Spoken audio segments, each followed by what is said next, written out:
ban, they may as well throw it out there. The Lee Sin, as you said, going to be banned away. Obviously, LeBlanc the follow-up, but now what do we do on the other side? Jhin's been such high priority, Jarvan's still available as well. I love the Jhin point because it rose to astronomical levels of priority in the T1 DK series.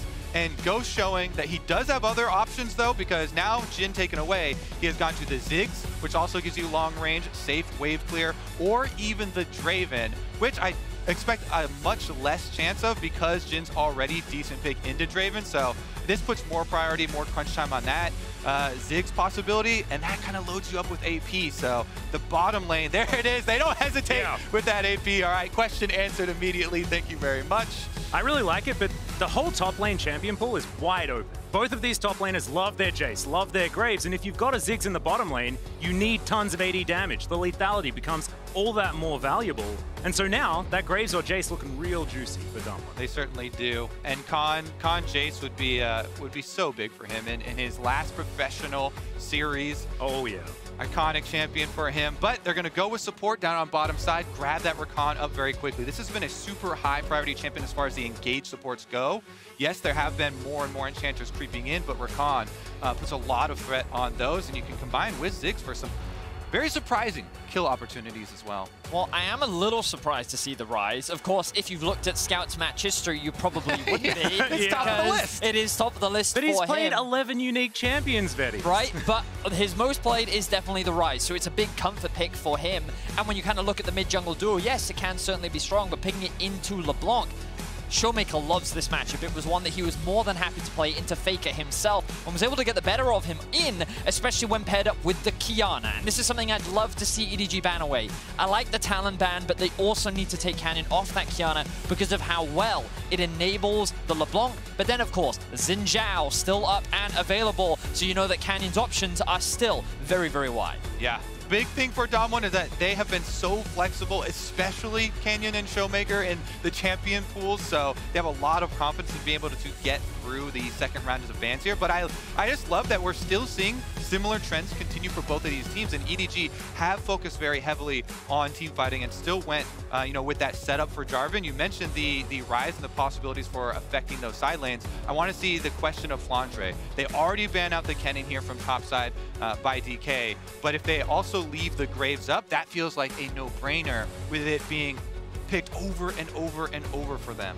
I really like the Leona removal as well here from DAMWON. It is something that Meiko did bring out, even though throughout this tournament he has been playing a lot of range supports. Showcasing the Leona was a big answer last week in their semifinals that helped them pull through. But with the cannon gone, with the Gwen still open, it could be an option for DAMWON. But when you already have an AP bot side of the map, perhaps EDG is sitting there saying, well, we expect you to do an AD top jungle right now, and that means the Graves should be a pretty solid blind. Yeah, and so far this draft looks like the meta combined with EDG.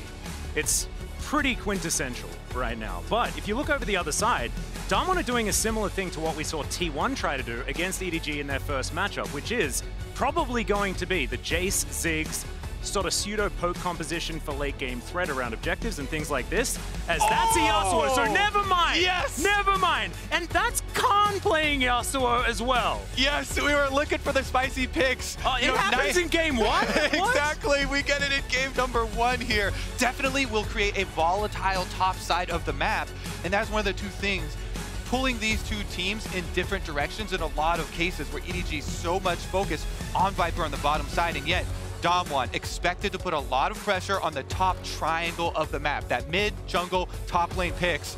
Now they've got Jhin, LeBlanc, and Yasuo on top side.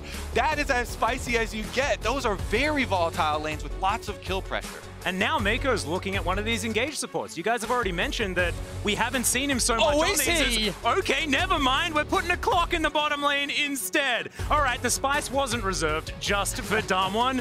It is, of course, also for EDG as the Zilean is locked in last. Zilean is so good versus teams that have large amounts of burst damage. And DAMWON definitely do have that in spades. They've invested in it. It's going to come down to some very quick timings and quick fingers. Zilean can be a big flop if you don't get it off before the Rakan engage. It's all about bursting people down before you get that cooldown out, or having good positioning and utilizing the speed to keep your spacing between your carries. Oh, I'm just so excited about this matchup. First game already, we've got very unique drafts. And gentlemen, this is Khan's first ever professional Yasuo game. Yeah. And it's in the World Finals, potentially his final series. What a time to pull it out. Perhaps fishing for a World skin, maybe? We were having a chat about this, weren't we, Kobe? We were wondering whether there was going to be a sneaky Riven game thrown in or something, but instead, he's gone with the Yasuo, and I'm very much looking forward to seeing what he's been cooking up in solo queue and behind the scenes for us, because when Khan debuted, he was all aggression. He was basically a Riven one-trick when he made his debut, which was many years ago now. To come back to his roots here in game 1 of the final is, yep, that takes some stones. And I love how both teams are making adjustments here. On the other side, EDG taking one of the tools that T1 used against DAMWON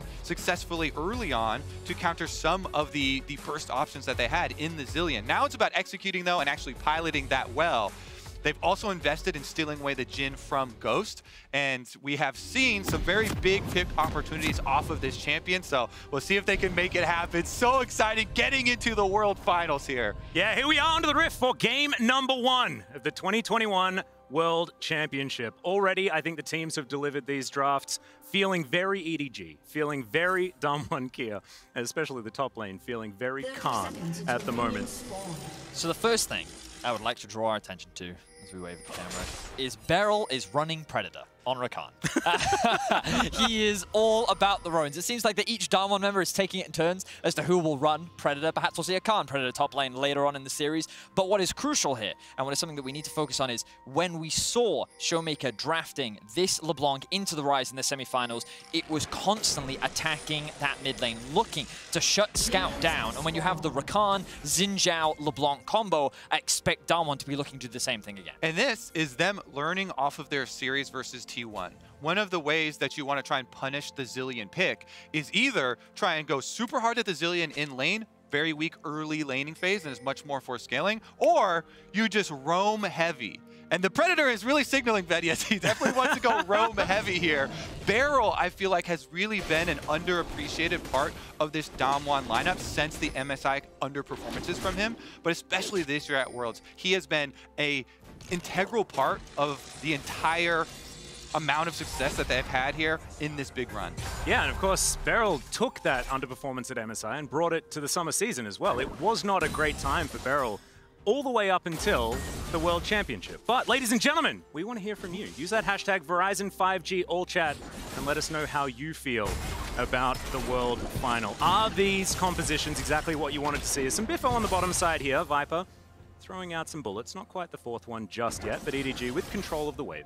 Now we can see that both junglers are doing opposite paths to one another, with the Zhao starting on the bot side, passing towards top, looking to potentially cover Khan in the event of any early ganks, or perhaps to look for a potential gank themselves. Or meanwhile, Jiejie starting up on the top side and passing towards bot, where he expects to have prio. With the Jhin and the Zilean, you should have push in the early 2 versus 2, especially against the Ziggs, who doesn't have the strongest wave clear early on, so he should be able to secure himself that first Scuttle Crab of the game. Yeah, and exactly. And the reason that EDG went for the deep ward on blue buff and prompt that you can see right now for Flandre is because you want to get the most out of the early pushing there with Graves. You know you're going to shove lane early. So they've got the early vision here on the blue buff that will expire, knowing that Canyon started bottom side and should be able to play accordingly. Flandre, he's already been able to bounce his wave off of the tower and should be playing around, as Vedius said, the opposite side starts for these junglers.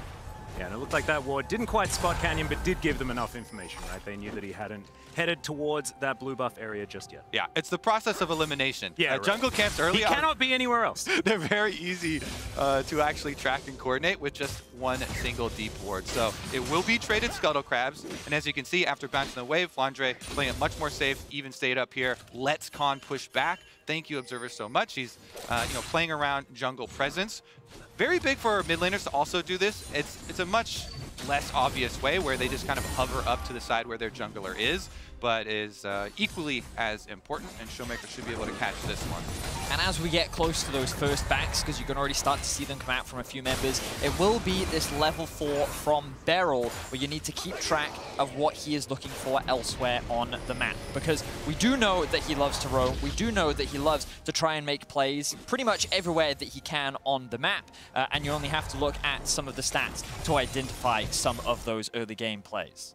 Yeah, I love it. And you can see here, displayed in the graphic, how high of a dual proximity Meiko has on the other side. Guess what? With Zilean, that's going to remain very, very high, giving over experience there with the passive. And Beryl's is going to be extremely low. We expect a back first purchase of boots so that he can use that Predator to go make that support jungle play early on. And I really love that Meiko is just showing his versatility, right? He basically designed engaged support play over in the LPL and has this Worlds demonstrated that he has a whole nother string to that bow, of course, and has been just playing for so long. Yes. Really cool to see. So many enchanters. He fully embraced the Yuumi meta. He certainly did. Bunch of Yuumi there as well, and it does go into this team being so constructed around Viper and Viper's success. Having a look at Flandre just shoving that wave in once again. Yasuo not exactly having the greatest of times in the early laning phase, but which Yasuo does, you know? The enemy team's Yasuo does. In the early stages, especially up on top side, is just looking to use the wind wall to avoid damage while still picking up CS. And then you can get some kill threat since you have a Zhao. Once you get post level 6, you've got knockups from Beryl, you've got knockups from Jhin. Even later, Ziggs can throw satchel charges and set you up. So they've shown here that they can definitely coordinate towards the later stages. And there's Beryl's first roam. He has his Predator boots, and he just comes over to support ShowMaker as Scout and Meiko already showing here and shoving the wave in to get first move. Yeah, feels like a bit of a chess match at the moment. Moving the pieces around, but not actually going for any takes. I mean, I always love it. The first game of a best of 5, especially finals, there's just so much pressure mounting, even as we have calm trades of CS and the draft kind of plays out as expected. But really, for all of these players, and we see Beryl slowly returning to the bottom side, their entire year's worth of work, all of those scrims, all of those solo queue games, all of that practice, all of those reviews are distilled down to this one series, and everything rides on this. So just a little bit of pressure. Yeah, you know.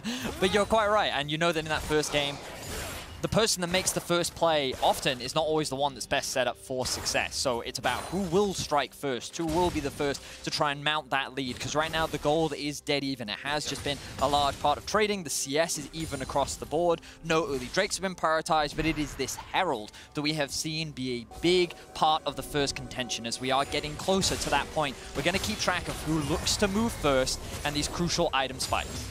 Yeah, Jiejie on the bottom side of the map at the moment, but as is Canyon. We're 1 minute away from that Herald spawn, like you were talking about, and it's very dark in the bottom side river for DAMWON Kia.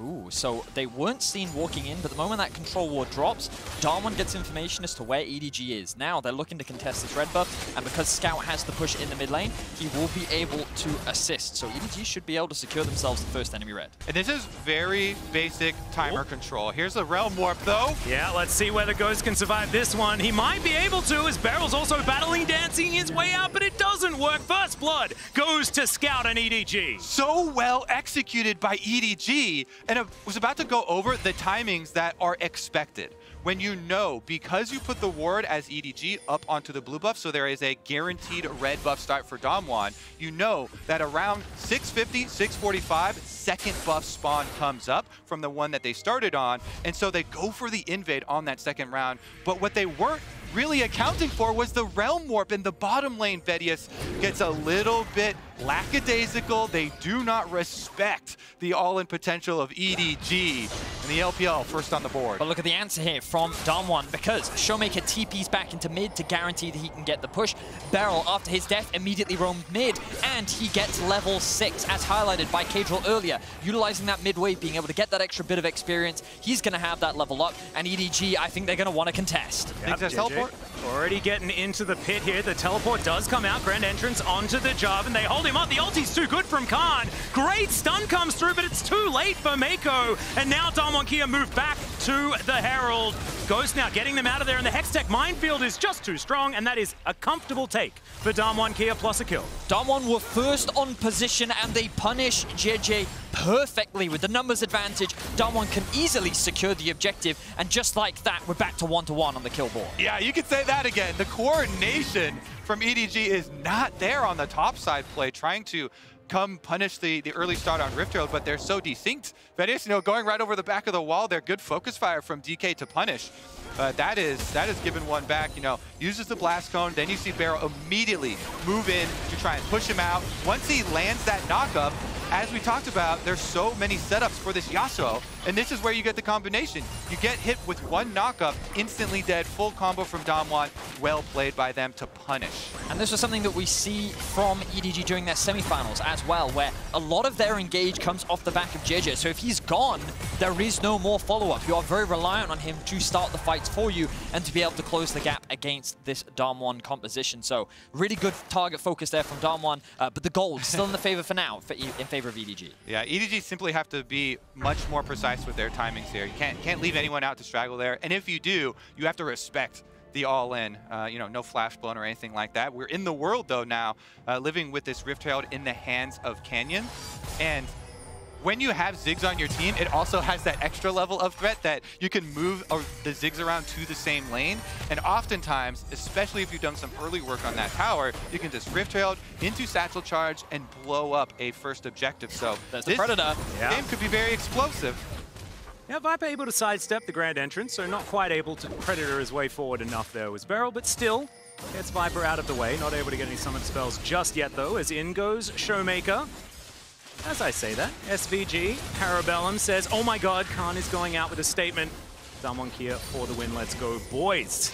Well, yeah, followed up on the Rakan knockup right well with the Yasuo ultimate there. That R button is working. I'd like to just raise a point that you brought up though. The level 6 that was gained by Beryl and not Meiko was so important there. If Meiko has the ultimate, all of that chain CC and that lockdown on a single target isn't quite as powerful because the Jarvan just hops back up again. So this could be very important moving further forward in the game. It certainly could be. And I think that right now the only reason why EDG have that gold lead is because they're able to secure a plate in mid, they secured a plate in bot, but DAMWON have this Herald in their back pocket. The question is where they want to invest it. You could go to the Ziggs lane, in theory, because of course you do have the Satchel Charge to be able to secure towers early, but it depends on where you want to invest your money. Perhaps it makes more sense to try and funnel more gold into Khan, when you know he's going to be one of your big late game threats in a side lane and in team fights as well. Or perhaps you just want to break that mid tower because you know sieging against Scout with his wave clear could be difficult with this composition from DAMWON in the early game at least.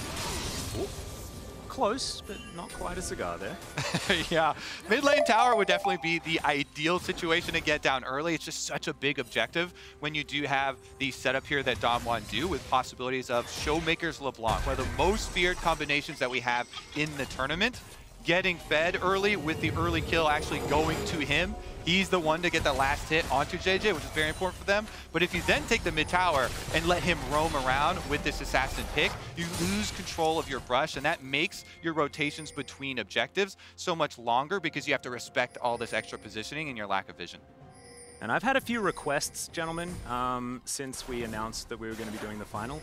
A lot of requests for no Cloud Souls. And thankfully, our first Drake is in fact a Cloud Drake, so no Cloud Souls for game number 1. I'm sad, but most of you guys at home are probably going to be a bit happy. I mean, I think also this is one of those games when you have Jhin plus Zilean, the Cloud Soul would have been great. Yeah, right? It would have been. But we can see that Herald I was ready to talk about it, but then I saw that it came up too early. I was very upset as Herald is going to charge into the mid lane, grab some plates here as Beryl sidesteps the stun from Viper, and EDG have to just lose a few plates, but otherwise not too much more. From EDG's perspective, this is really best case scenario for them. Yeah, right? You know, it's dropped, it's not really used optimally, you only get a couple plates, and DAMWON realized that there's not that much time left for us to get that much gold, but that mid lane tower still stays healthy, so with EDG holding this small gold lead, I think that they're still feeling pretty comfortable for the time being. They also threatened moving Ziggs towards mid though, so here we go. There's the Predator again, quickness tied in with it as well, and Scout has nowhere to go. Beryl tanks up the turret for a long time, but he can. They're going to be fine, and that's just the pick from the 2v2 in the mid lane. And we talked about this coming out of the draft would DAMWON look to attack mid lane, and this was the first successful gank that we're able to see from Beryl. Chainsey's seeing up Scout perfectly. He doesn't have the cleanse to get away from the charm, ends up falling to the setup from the LeBlanc as well, and now DAMWON, for the first time in the game, hold themselves with the gold lead. And you need to look back at how they set that up. In the Rift Herald play, rotating the entire bottom lane over with Ziggs coming through, they clear out this vision, if you see in the top side river there, and then Beryl coming back for the repeat on that Rakan, making good on his catch here onto Scout. Again, this is another pick by the Rakan. No flash blown by the targets, and kill successful. Is given over as far as the Dragon though. First one picked up for EDG, and let's remember that they do have some good scaling options on their side, namely with that Zilean to counter some of the burst damage options, as well as some side lane opportunities for Ryze later. I wanted to talk a little bit about this because oftentimes we talk about scaling when it comes to comps like this, but let's have a look at this replay first. Yeah, great thing about this, good vision toggle by the observers. That fog of war you just saw was previously cleared out by them, so Beryl lies in wait. They get the full lockup onto Scout, and by the time he's done with the charm, with the CC, he knows he's dead. So well executed here by DAMWON. Kind of surgical in some of these early moves. It was just the one mistake, not respecting the early Realm Warp on bottom side, that led to that first blood going to EDG. Yeah, it's been a pretty interesting back and forth in this early game, but really it's the mid game where I think we get to see some of the best League of Legends from both of these teams. EDG, typically, yeah, they'll throw a couple ganks out in the early game, but it is that transition from the early to mid where they leverage their early gold lead to strong team fighting, and it's the same for DAMWON where this is where you start to unlock them on the map. This is where they'll really start to look for those picks and start to unlock with their composition. Well, they're looking for a bit of a pick here as Meiko's burning down for now. In goes Jiejie though into the backside. It's flash out immediately from Ghost as the Jarvan out of position but still able to grab the kill. And look at all of that healing as well. He's going to get resurrected from the chrono shift, and now it's DAMWON Kia that are on the run. Canyon is not rooted just yet, but Khan is just dead. Down goes Canyon as well, and there is the Rift Herald. And they get it with the Viper shot here. Rift Herald plus the extra kills. The Zilean effect is already on the line, boys. Meiko's there to save his life. Revival, they get the extra kills, and they're going to retake control of this game. Now with second Herald, yes, you don't get turret plate money, but you get a lot of control of choosing which side lane you want to push in first. And breaking down turrets is so important as well as we check this one out one more time. Meiko goes down low, but crucially doesn't die. Exactly. Some of the big threats to Zilean are burst damage trying to bait out the ultimate, but Meiko stays strong. He keeps it up here. Jiejie even buys time by smiting the Rift Herald, gaining health to walk back over to the safety of Meiko's waiting arms. And in the early game especially, those revives give you so much more time. And it's hard to work through some extra cooldowns there. There's no more DPS left for DAMWON, so well done by EDG to actually fend them off, plus securing the objective. I think what we saw there as well was what I think a lot of future teamfights are going to look like, and why Ghost in particular is super important, because there's a lot of single target damage that comes out from this DAMWON squad, and Zilean loves that, because you throw all your burst onto a single target, he then revives them, and it's only Ziggs that can do a lot of AoE, as EDG now looking to attack Khan. Yeah, Khan doesn't have a lot of options right now as he's trying to dash his way around, and it looks like EDG might have been thwarted for the moment. They will put down the Rift Herald though, and so Khan will still need to vacate the area, but he does so with his life. Exactly. EDG choose the bottom side for the Rift Herald. Bottom side down immediately. First turret bonus. Actually 17 minutes into the game for them. So they get paid extremely well for this. And remember, they're focusing pretty heavily on these team fights, displaying why they keep picking Jiejie, Jarvan over and over and over. This is his 7th Jarvan game in a row. They simply walk over to second Rift Herald, start the fight out with the Cataclysm, force it down, knowing that they have the Zilean to come back them up. And now pushing their winnings ahead on these objectives. And gentlemen, coming into this series, we knew that early game would be important. And I just want to highlight some of these early game stats that we see from EDG, because in their wins, and this was at 15, they have a huge early game gold advantage. It was 15-30 where they got this gold advantage, but EDG looks best when they're able to... at 15 minutes, were they ahead? It was 15-30. Well, that they got ahead, yes. Oh, right. So they weren't ahead at 15 minutes. They were not, actually. It's a contentious one for sure. Dangerous, very dangerous. But the point is that you can see that when they get ahead, usually they're actually very good at closing things out. Their average game time is very short in both wins and losses. This team does not like to waste time. So let's see if EDG can translate this into a big win against DAMWON in the final. Yeah, will be absolutely huge. Scout clearing out some waves on the top side of the map as DAMWON Kia looking to try and get some vision parity around this mid lane. Viper dashing on forward. And of course, that extra movement speed that you get from the Zilean is so important for a champion like Jhin that can run so damn fast. Yeah, it's very good at short trades. Whenever you have limited attack speed here from the 4-bullet setup from Jhin, you want as short trades as possible. So the extra speed is really well paired with him. We also need to look at just the overall objectives of these two teams and how they are different with the teleport coming in from Scout. EDG want to focus on that team fight, grouping up with the Zilean. Meanwhile, DK need to get a surgical pick here and make use of their surprise burst damage as well as locking someone up with that CC, or else the Zilean is just going to take over. Yeah, full information for both teams right now. Eyes on this Infernal Drake. The Scout getting poked, but EDG's health bar is still pretty high. Well in control of the river for the moment. DAMWON have a lot of options for getting over this wall if they want to. The Blast Cone also there. They want to contest for this Drake, but the positioning still better for EDG as ShowMaker dives into the pit, distorts his way out, and that is just a pick-off. And EDG bursts down the Drake, and now there's nothing to fight for DAMWON Kia. And look, EDG also have control over the mid-wave, so they should be able to push this one out as DAMWON is looking for picks. The root comes down. Yeah, Scout goes down relatively low, but it's the burst damage onto ShowMaker. He has to get out. He's got a bomb, but it doesn't do very much damage. As now Canyon with the ulti will keep himself alive. Scout burning down, but is going to survive for the moment. We don't have an ulti out of the Ziggs, so Scout is going to be okay. Meiko has ice in his veins. He is not wasting this cooldown. He's like, Scout, walk it off, okay? You're going to be fine. I'm not using my ultimate, and saving that in these critical moments really does mean the difference between life and death. It does mean the difference between DAMWON still pushing down an objective afterwards. The huge chunk in health is enough to still earn them that objective. Wow, but very tense moment there because you could see that EDG was making it very difficult for DAMWON to get a pick. They were positioning themselves in a very traditional front-to-back manner where the Jarvan was constantly on the front line, forcing DAMWON to come into him and saying, if you're going to engage, I'm the target that you're going to force. Meanwhile, Scout was hovering just behind him, waiting for those potential pick opportunities, and DAMWON really struggled to gain access into the river. That meant that they couldn't really contest the Drake, and it wasn't until after when EDG spread out a little bit more that then they could look for that pick. Unfortunately for DAMWON, they couldn't really convert it into a kill, but as you rightly said, Kobe, they do get themselves a tower. Exactly, though. I love the positioning because it's so important for EDG. And it's going to be a lot on watching the support because for Meiko, he has to remain close enough to Viper to be able to obviously give him the speed boost and be around for the ultimate for whoever's getting focused, but also separate himself so that you don't get caught in the Rakan combo. You know, Beryl with the Predator is constantly looking for pockets of Fog of War to find those engages, and if you can lock up both targets, that's where you get your win. I very much agree with you, Kobe, because I think that Beryl finding a flank is going to be the most important thing for DAMWON, because the combination with Yasuo immediately gives you access onto the backline, and the moment that that chaos begins, that is where DAMWON's better set up for success with their highly mobile composition. Yeah, that's why in the mid game, we're going to be hyper-focused on this Vision game.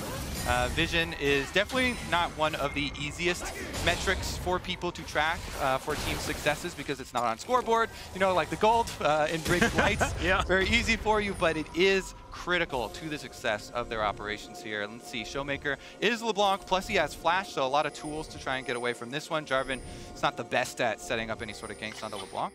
Yeah, you should be all right. Ryze is pretty good. Yeah, I'm going to move on in. Let's see whether the Rune Prison comes out, and the answer is no, as we have a Distortion available. Of course, the Mimic also having to be used, but it's on basically no cooldown, so never mind that one. Baron has spawned a couple of minutes ago. Could be something potentially worth fighting over, but I love that you bring up Vision. I wanted to talk about this because both of these teams want to do different things. EDG, phenomenal 5v5 style of composition, but DAMWON, they want to split you up around their map. They want to play those shadow games, and like you were talking about, you need vision control if you're going to do that. You certainly do, and I think that right now, when we kind of have a quick look at the map, you can see that there's a lot of control in favor of DAMWON when it comes to the river. They have good access into the top side, they have a couple wards littered around the bot side as well, and ultimately, DAMWON's investment is they're using mid very well.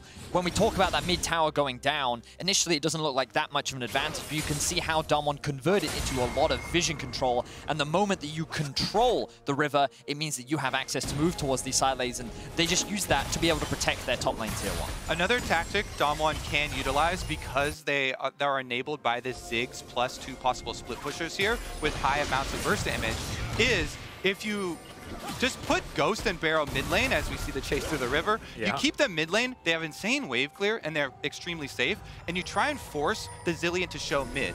Then you can force a play out of Fog of War on either the Yasuo or the LeBlanc's lane, and have Ghost just travel halfway and throw the ultimate. That amount of extra damage and the burst damage can come through to get you that actual kill for your split pusher, while still knowing that the Zilean is kind of forced mid to keep the Jhin safe, and you try and utilize your extra couple steps there in the long range to get those surprise kills. So that kind of builds off your spreading the map point. ShowMaker diving forward, looking for Jiejie, but he's so fast. Meiko is really enabling this jungler right now as Canyon becomes lightning, but unable to find a target quite yet. As Flandre trying to rotate up, Jiejie down quite low. The chains will connect, but not able to follow up. Just 50% of the health bar of the Jarvan as the reward here. Still 2,000 gold the lead for EDG, and they're controlling this river. 15 seconds on the Drake, which is what they have their eyes on. That's going to be soul point for EDG if they can lock it down, as Jiejie once again actually copying a bit of damage here from ShowMaker. It is going to be fine. They get vision of the Jarvan, and that's who they want to take down. DAMWON, they have to remember they're going to have to do it twice if they want it to stick. DAMWON just leveraging their poke right now. A lot of damage. Here we go. Yeah, Scout now going to take a lot of damage. There is the Chrono Shift. And EDG not able to follow up too much. The Curtain Call comes out, but not able to do relevant damage. Ghost getting taken down so low with that last bullet. And DAMWON now going to be backing away. EDG still lying in wait with control of that brush. Scout is getting out of range so he can revive back or heal back up at the tower and then teleport out. It's going to get dangerous for DAMWON. ShowMaker flirting with a flank around the outside. There's the teleport, and Scout has returned. Yeah, ShowMaker going to dive into the pit, tries to take the Drake, but he's not going to be able to get there. And that is going to be soul point for EDG, a big advantage now in map control for the Chinese squad. And we're seeing once again how valuable the Zilean pick is, because the obnoxious thing about DAMWON's comp is they start off the Baron. I'll have to hold off my point because they are forcing EDG to come and answer. And answer they shall. Teleport used from Graves. They're going into the river. Headstrong. Atlus, can they stop them? It looks like they're going to make them second guess it. I think we've got some technical problems over there. Are you good? Yeah, yep, I'm absolutely fine. We've sorted it out. Nice. We're looking for a Baron here, and DAMWON Kia taking it down to about 4K. Flandre looking for the backside. DAMWON Kia have been split, and the three in the pit are going to have to get out of there. Great satchel charge, try and divide them. And now Jiejie, maybe they're the ones getting routed. The pincer maneuver here from DAMWON Kia. The Realm Warp gets Scout in there, but he's got the Chrono Shift. He's going to be absolutely fine. It's a 1-for-1 for the moment as they get rid of the Zilean, but Ziggs is also dead. Some low health bars, but so far, EDG in a good position. There it is, as it is evened out by DAMWON Kia. Down goes Viper, and now EDG looking to try and get out. 3 versus 3 for now, but it's DAMWON Kia with control of the river. And with a scattered fight, they actually chase them down. Beryl's ultimate coming back up, and they just make the all-in. Convert onto Viper, regaining control around that Baron. That was a close one, Vedius. Well, it certainly was. The fact that DAMWON immediately went to the Baron after the Dragon suggested that, as you rightly identified, Kobe, they were trying to force that TP out from Flandre, but also the positioning from ShowMaker and Beryl on the flank set themselves up perfectly to create this collapse. But EDG attack one of the weak sides, but DAMWON do a great job of just stalling, buying time, using their mobility, and then the moment EDG commit, this is when DAMWON get to leverage their mobility. A huge ultimate from Ghost does so much damage to allow ShowMaker to pick up a couple of back picks, but EDG no slouches either, getting kills, overall resulting in a 2-for-2. Yeah, one of the biggest things to track too in the next iteration of this team fight is how DAMWON are using these immunity spells. The Jhin ultimate, of course, to create space and give you a pseudo frontline, but also the wind wall from Khan is a pretty big window, whereas EDG, they're looking for that all-in, and you see it with Jiejie forcing on Jarvan and then being followed up by the Realm Warps here coming from Scout, and long range from Viper trying to hit those W snares to force them into these fights, whereas DAMWON are remaining very slippery, and again, spreading out the map, committing this Yasuo to the bottom side. Khan continues to scale up and still has his teleport available if there's a hard push on the other side. Yeah, I was going to talk about the teleport advantage. EDG not with too many options on that front. Realm Warp is available for Scout though, so he can do a bit of side laning. You can see he's catching that bottom wave right now. It's going to be double TPs for DAMWON Kia though, giving them a lot of flexibility in order to get around and get things done. And already you can see Canyon clearing out vision in this Baron pit. Baron definitely on the minds of DAMWON Kia, and I feel like this whole game, it's been a 2,000 gold lead from the minute one. Yeah, it has been very close. There was a brief window where DAMWON were able to get slightly ahead, but immediately taken back by EDG, and I'm just so happy that we're getting to see two teams deliver when it comes to the team fighting, because coming into this tournament, expectations were that EDG was one of the favorites to the tournament. And while there has been some skepticism around their performance at this World Championship, the reality is that they have always been known as an excellent team fighting team. And right now, they're going toe-to-toe with DAMWON. And their focus on committing to this style. When they walked up to Rift Veil number 2 and forced it through and had the confidence playing off of that revive and forcing it through, that's where they really retook control of this game. Because yeah, Rift Veil number 1 was terrible for them, and DAMWON had a very good early start trying to open up the map, and yet EDG remained true to themselves. A lot of people, most people, giving overwhelming support to DAMWON as far as this series goes. So it's very heartening to see the LPL represented with all of the hopes of the entire region on their shoulders. Well, getting dangerous. The turnaround. Flandre dived on in, thought that it was going to be for him as, can he get out of the way? Yes, he definitely can. And so the lockdown, not quite enough there from Khan's ultimate. And Graves is going to survive. That was crazy from Flandre. He just goes in 1 versus 2 and is able to get away with his life as well. Wow, didn't have to burn the flash because he didn't have it. Does get the ignite out from Beryl. Can go back to base. TP comes through from Khan. TP is up from Flandre, not going to use it yet. Yeah, there's another knock up onto Jiejie, but he's going to be absolutely fine. Gets over that wall. Null Magic Mantle helping him out just there. And notice, DAMWON are just trying to poke around here while they have Yasuo push on top side. That huge minion wave crashes into the low health turret, and then they force on Baron.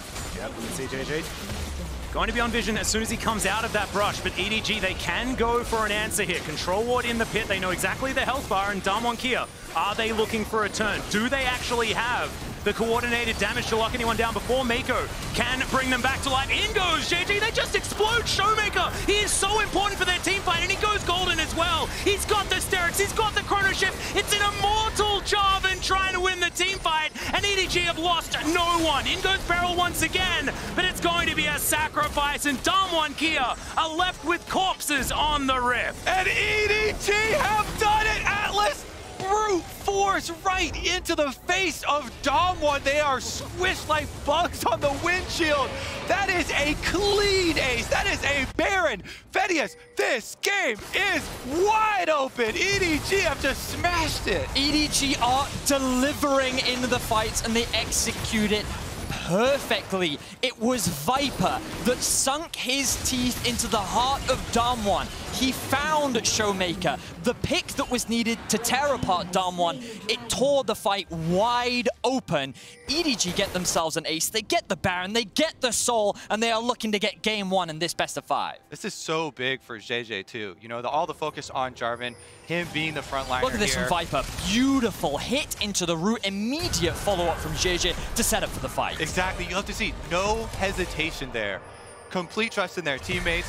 Viper lands the snare, this Jhin steal away, followed up so well by the team, and they get every last one. So not only is it a clean ace, it's just huge map control. Since they're the ones with the extra effort towards their team fight, they're the ones with the Zilean scaling so well here towards the later stages. You just get to destroy the entire map with this Baron as well. Look at this Baron power play start to explode. 2 minutes left on it, and they're already at 2.7k. And they had the Dragon Soul waiting for them as well. So Ocean Soul now encircling EDG at the same time. Another 5 minutes, and it's going to be that Elder Drake time. But the Red Bull Baron power play is only getting larger. This series is EDG's chance to shock the world. DAMWON, the defending world champions, already going so heavily down in game number 1 here, is just such a huge step by EDG. Let's see if they can finish it. The attempts at split push here from DAMWON are going to get outpaced very quickly by a full Baroned up team. Yes, this is a lot of minions and a lot of champions here. ShowMaker looking for a bit of a flank, but there is no real option. Khan's going to be backing, look to try and get back and assist the rest of his team, but his house has been blown up, gentlemen. It's not a great time, as ShowMaker able to get himself out of the Cataclysm, but EDG, they can do this all day. Forced to flash, and oh look, the Realm Warp is coming through immediately. They're going to rotate up to top. They've circumvented the wave that they don't have by leveraging the Realm Warp, and they're now looking to break onto the final inhibitor. Not that many minions, so DAMWON should be able to hold. And look at this, Meiko also clearing out the flank for any potential TP wars that could come in from behind. They recognize that they've taken everything that they should right now. They're going to disengage, they're going to back off, but the base of DAMWON is in tatters. Yeah, EDG with just methodical movement, making sure there was absolutely no way any flank was going to happen. They had vision exactly where they needed it to be, and now 8,000 gold is their lead. 2 inhibitors are down. This is poised to be EDG taking game 1. This is just so big for them, Atlus. The poise that they have had on stage, the composure here, unperturbed by a lot of this pick potential from DAMWON. And for them to execute here in finals after just this year, finally breaking their quarterfinal curse, is so big for them, so big for the region. They've been to Worlds 5 times previously and never gotten past quarterfinals. And now already getting a leg up in the finals.